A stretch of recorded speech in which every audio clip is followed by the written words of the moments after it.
నిఘా TV news కి స్వాగతం. ముందుగా హెడ్లైన్స్. ఇప్పుడు సిట్టు బండి భగీరథ్ కదా, బండి భగీరథ్ విషయంలో సిట్టు వేయడం అంటేనే కేసును నీరుగార్చడం. ఇలా సిట్ ఎందుకు? సీదా కంప్లైంట్ ఉంది కదా. అసలు కంప్లైంట్ వచ్చి 4 రోజులైనా ఇప్పటిదాకా ఎందుకు అరెస్ట్ చేయలేదు? డైరెక్ట్ గా ఇప్పుడు మా బీఆర్ఎస్ పార్టీ మా క్రిషాంకో లేకపోతే మా నల్లబాలో రీట్వీట్ చేస్తే రాత్రి 1 గంటగా చెత్తకపోయినావు కదా.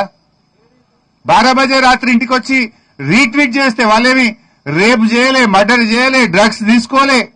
ట్విట్టర్ లో వాళ్ళ అభిప్రాయాన్ని రీట్వీట్ చేసింది అంతే.